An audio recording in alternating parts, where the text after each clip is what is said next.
Será que está certo dizer que todos são filhos de Deus? Vamos ver o que a palavra nos fala? Olha no livro de João, capítulo 1, versículo 12, diz assim: Mas a todos quantos o receberam, deu-lhes o poder de serem feitos filhos de Deus, aos que creem em seu nome. Então, primeiro, tem que receber Jesus, tem que crer no seu nome, tá? Mas vamos somar mais informação aqui. No livro de Gálatas, capítulo 3, versículo 26 e 27, fala assim: Todos vocês são filhos de Deus mediante a fé em Cristo Jesus. Ou seja, se você não tem fé em Jesus, não adianta, não é um filho de Deus. Pois os que em Cristo foram batizados de Cristo são revestidos. Ou seja, a gente se reveste de Cristo quando a gente é batizado, é porque o batismo é o quê? É a nossa criatura velha, os nossos desejos carnais, né? O nosso velho homem, ele é morto. E a gente, quando surge das águas, porque o batismo é sobre imersão, tá? Não é só molhar um pouquinho ali o corpo ou só a cabeça, não. Batismo é por imersão. Molha, o corpo inteiro entra debaixo da água, tá? É como se fosse a morte mesmo. Você não morre e deixa um pedacinho de fora da água da morte, não, tá? Então a água, nesse caso do batismo, ela simboliza essa passagem da vida para a morte. E quando nós ressurgimos, né, da água, a gente está ressurgindo um novo homem, revestidos de Cristo, tendo entendimento daquilo que Ele nos passou, vivendo, buscando viver como Ele nos orienta a viver também e tendo Ele como referência para a gente viver a nossa vida. Então é isso, esse revestir de Cristo. Então vamos tomar mais informação ainda.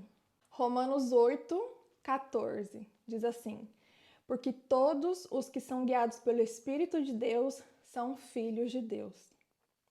Então, se a pessoa ou se você não é guiado pelo Espírito, você não é um filho, aquela pessoa não é um filho de Deus. Então não adianta a gente querer passar a maquiagem falando que todo mundo é filho de Deus, porque a gente vê que não é assim, tá? Para vocês, todos nós, todos têm direito de serem filhos de Deus, só que tem que querer, tem que ter um ato, uma demonstração de que, nossa, eu quero ser filho de Deus.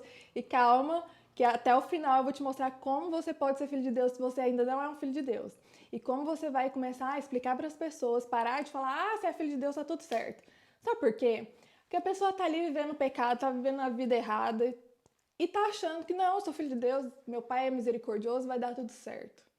Só que não é assim, né? A gente vê que precisa ali de algo para a gente realmente ser considerados filhos de Deus. Mateus capítulo 12, versículo 50 diz: Pois quem faz a vontade do meu Pai que está nos céus, este é meu irmão, minha irmã e minha mãe.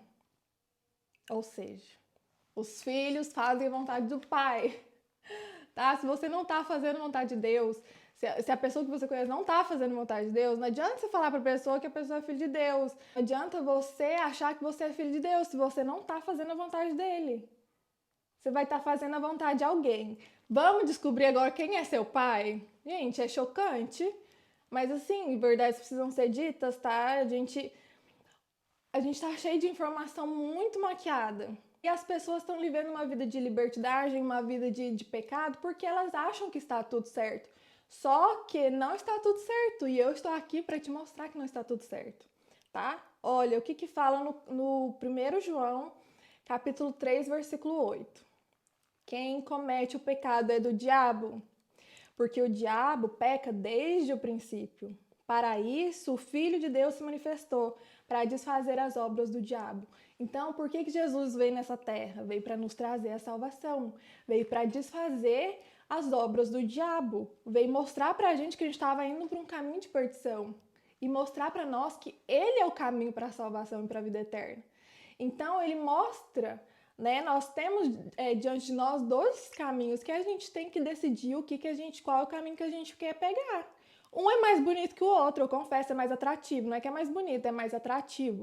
O caminho do diabo é muito atrativo, porque é só prazer, é só delícias, é só, sabe? É loucura, é muito bom. Eu sei porque eu já tive nesse caminho. Mas o caminho de Deus, de Jesus, é maravilhoso, leva a vida eterna, um monte de coisa. Tem muitos altos e baixos nesse caminho? Tem, mas você vê tanta coisa extraordinária, você vive tanta coisa sobrenatural, é incrível, tá? Então não vem dizer que a vida do cristão é fácil, é mil maravilhas, não é, mas é muito louca, tá? É muito top. Só te falo isso. Então aqui, se você vive na prática do pecado, você é filho do diabo, tá? Não entenda que o povo que é de Deus, os filhos de Deus, não pecam. Não existe essa possibilidade. Nós pecamos, só que são pecados, são deslizes, são erros, são bobeiras que a gente comete. Não é algo intencional e não é algo frequente, tá? Porque aquele que está com Deus, como a Bíblia fala, ele não vive no pecado, tá? Ele não tá ali naquela recorrência, tá sempre no mesmo pecado. Não, ele acontece ali um deslize. Isso é normal, tá? Até o nosso final, infelizmente, a gente vai dar uns deslizes aí, mas não é uma prática, a gente não tem prazer em pecar. Quando a gente peca, a gente se sente péssimo, a gente se sente mal, é uma coisa horrorosa, eu falo por mim, tá? Então aqui, tá? 1 João, capítulo 3, versículo 8, você consegue ver se você é filho de Deus ou filho do diabo. Em 1 João, capítulo 3, versículo 9 e 10. Qualquer que é nascido de Deus não comete pecado, porque a sua semente permanece nele e não pode pecar porque é nascido de Deus. Essa tradução aqui está errada. Você vai pegar o do grego, não é assim. Não é que não comete, é que não vive no pecado. No versículo 10. Isto são manifestos os filhos de Deus e os filhos do diabo. Qualquer que não pratica a justiça e não ama seu irmão não é de Deus. Hebreus, capítulo 12, versículos 7 e 8, diz assim: Se suportais a correção, Deus vos trata como filhos. Por quê? Que filho há a quem o pai não corrige? O 10. Mas se estais sem disciplina, da qual todos são feitos participantes, sois então bastardos e não filhos. Ou seja, filho recebe repreensão. E nós, filhos, precisamos de repreensão. Se não estamos tendo repreensão, algo de errado não está certo. Então, somos bastardos se não tivermos repreensão. Tá, Bárbara, mas e agora? O que eu faço com essa informação? Como que eu vou falar para uma pessoa que ela não é filho de Deus? Como que eu oriento essa pessoa a se tornar um filho de Deus? Ou eu mesma, eu acho que eu não sou um filho de Deus. Como que eu faço isso? Tô apavorada aqui. Olha, no livro de Romanos, no capítulo 10, do versículo 9 ao 13, fala o seguinte: Se você confessar com a sua boca que Jesus é Senhor e crer no teu coração que Deus o ressuscitou dentre os mortos, será salvo.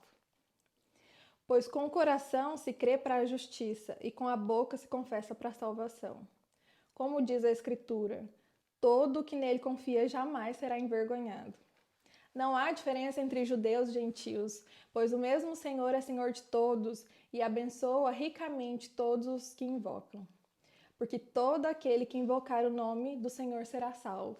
Ou seja, você vai confessar com sua boca que Jesus Cristo é o Filho de Deus, que ele veio nessa terra em carne, se fez homem para me salvar, para te salvar, para nos ensinar e nos direcionar até Deus, porque nós só vamos até Deus através de Jesus. Não existe nenhum outro intermediário, não existe outro caminho a não ser Jesus Cristo. Ele é o único que nos leva para Deus. Então você vai ter esse entendimento, tá? Você precisa, esse ato de entregar a vida para Deus é um ato muito racional, tem que ser extremamente racional. Você não pode agir na emoção, tá? Você tem que ter ciência do que você está fazendo. Então você vai ter essa noção, se for preciso, me escreve, a gente ora, a gente busca mais entendimento na palavra, eu vou te direcionando com algumas coisas, mas você precisa ter entendimento do que você está fazendo, tá? Você precisa saber que entregar a sua vida para Deus significa uma mudança de rota. Então, você não vai viver da mesma forma que você vivia até então. Você precisa mudar a sua conduta, né? Você vai deixar as práticas erradas, você vai deixar essa vida pecaminosa de lado, lembrando que não você nunca vai conseguir não pecar, mas aquilo não vai ser mais atrativo para você. Então, existem algumas coisas, tá? Então, se você quiser mais entendimento, me escreve e a gente vai tratando disso juntos. E então você creu, você entendeu aquilo, você vai confessar com a sua boca, você vai se batizar, porque o batismo é esse ato, né, simbólico da morte para a ressurreição.